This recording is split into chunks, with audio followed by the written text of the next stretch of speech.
एक जगह जन्नत की गल हो रही तो वह बंदा आंदा है ये दुआ करो सानते 5 मरले का प्लाट ही जन्नत च लभ जाए क्योंकि बंदा समझदा 5 मरले औखा तो जो बंदा दसदा है ना हदीसां च आउंदा है कि पूरी दुनिया तो 10 गुणा वड्डी जन्नत लभनी है बंदे नूं जेड़ा आखिरी जनती सड़ सुड़ के निकलना है ना ते अल्लाह बल्कि नबी अलैहिस्सलाम बैठे सन तो मुस्कुरा उठे एक दफा साहबा का यासला एकदम मुस्कुरा वजा गई है उन्हें आख्या कि गल ये कि मैं एक बंदा वेख्या दोजख च तो कुरलांदा सी पिया या अल्लाह कट अल्लाह पाक ने आख्या कड्डो इनू बाहर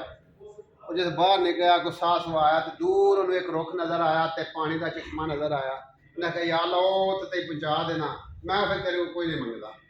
अल्लाह ने कहा पहुँचाओ उन्होंने उत्थे उत्थे जाके जब तारी तुरी लाई कोई होर रंग निखरिया तो होर कोई दूर ना 2-4 बूटे नजर आए कोई होर नखलस्तान कोई बाग आंदा या अल्लाह ज्यों जानना उत्थों तक पहुँचा फिर मैं तेरे कुछ नहीं आंदा अल्लाह पाक ने उत्थे पहुँचा दिता उत्थे होर कोई होश आई पानी होर ठंडा तो फिर आंदा अल्लाह पाक नूं आंदे ने बंदिया जिस दुनिया च रहिंदा है उत्थों मैं तेन 10 गुणा वड्डी जन्नत ना दे दियां ते वो आंदा या अल्लाह तू एड्डा वड्डा मेरे नाल मजाक करना अल्लाह पाक क्या जा मैं तेनों 10 गुणा वड्डी जन्नत दे दी नबी अलैहिस्सलाम मैं ओहदे मुकालमे नूं वेख ना तो खुश हो रहा सो गल है कि आपने मैं जो बंदा 12 सुनता डेली पढ़ता है ना वह जन्नत में एक मल बना दिता जाता है तो मल इंज का नहीं है एक इट सोने की एक इट चांदी की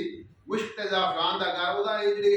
हाइट है ना एक मंजिल की 60 मील एक मंजिल की हाइट है